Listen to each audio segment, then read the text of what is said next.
So therefore, everything that we see, the multiplicity of expressions, are this it, appearing as all these billions and billions of forms.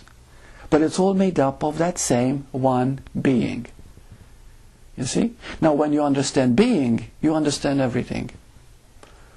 There was a doctor of engineering, and his name is Robert... what's his last name? The guy I love so much. No, Robert Powell. Thank you. Yeah, he's in his late 90s now. He's still alive, and but he studied engineering when he was young, and one day he had an experience where he understood being. You see? And the moment it just flashed, he said that moment I gave up engineering because there was nothing that I didn't know. I understood science, I understood psychic phenomena, I understood human nature, I understood psychology, you name it. He says everything became clear the moment you understand being. That's all that's necessary. And this is why I find Advaita Vedanta so beautiful, because if you realize you are a human being, you see, now the average person in the street, they are human beings, but they haven't realized they are a being. So they just think they're human, only human.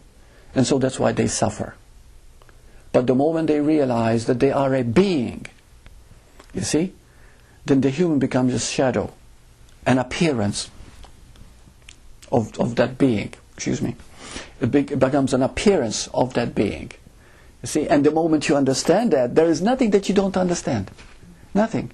You can explain any question that is asked of you, becomes clear and simple. But you know, it's interesting as you read these, they're really magnificent, because even though there's control and the mind's stuck, they are going deeper. Yes. And this is a process. And it's a process. It's a slow process, and there's never a moment where you really get it. It's all mixed in. And there's moments where you realize, and then you go back to the control and you realize, and then it just but it keeps deepening all the time. Yeah. But to even be able to express that is... it's already quite a stage. Most people, when I get clients who are very, very new, to this, they're not in touch with their feelings at all. Especially men. They seem to be less in touch with them than women. And sometimes it's just like pulling teeth, trying to get to what they're really feeling at the moment. And they really cannot say what is happening. So even to write such emails, yes, it takes already awareness. Well, these people, even though they're writing these, they've already been receiving these emails for the last 6 months to a year, you see. So it takes a few years to really begin to understand that you are not who you think you are at all. Because all the time there is this need to be in control, so that you stick with this identity you think you are. And you're going to do everything in your power to remain in that idea. And there is nothing and no one that's going to change you.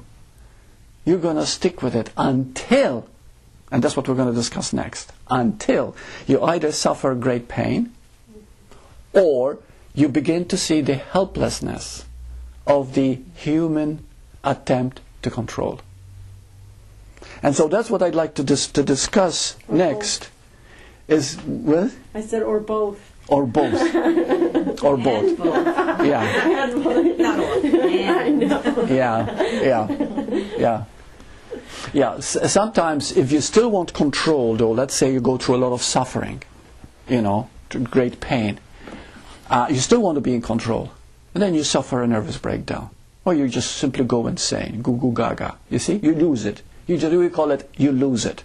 If you still want to resist and still want to be in control, when you are in the mire, then of course that's when we say a person just loses it, loses control, total control, which of course is right there.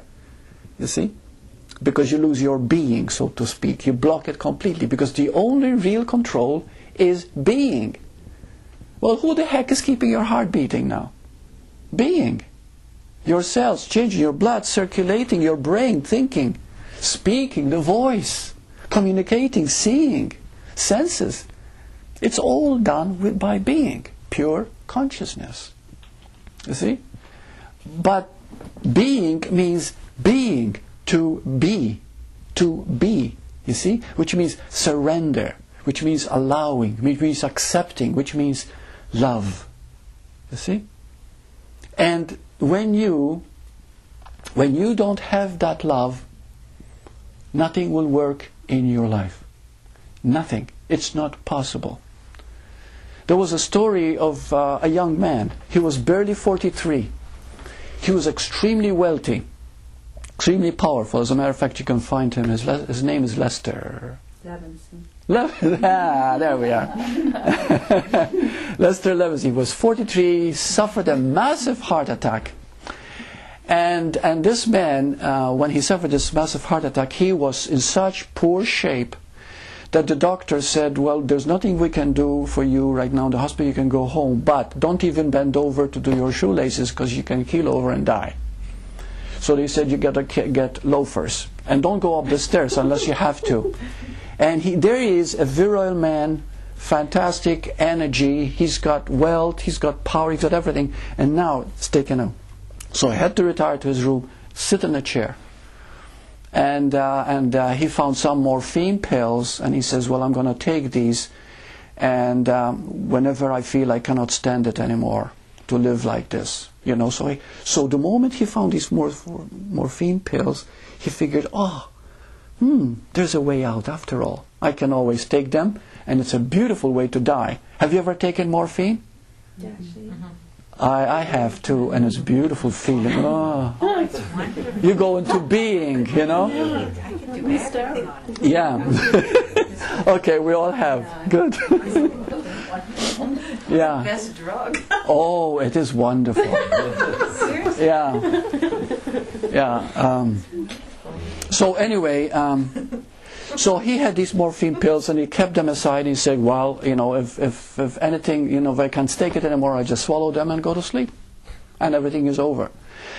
But, you see, it gave him a little bit of courage. He says, now, since I can take them any time, he says, I want to find out, what is life all about?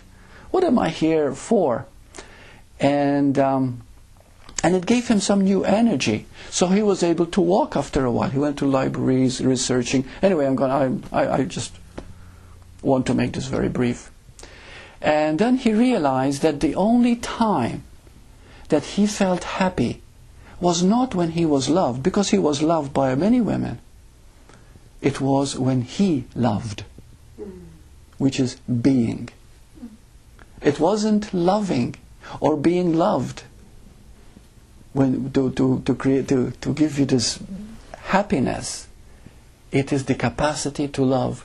And this is what happens with a lot of spiritual seekers. They read books, they're filled with information, they know all the answers. But the being is love.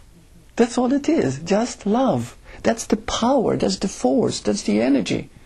But it's not being loved, it is loving.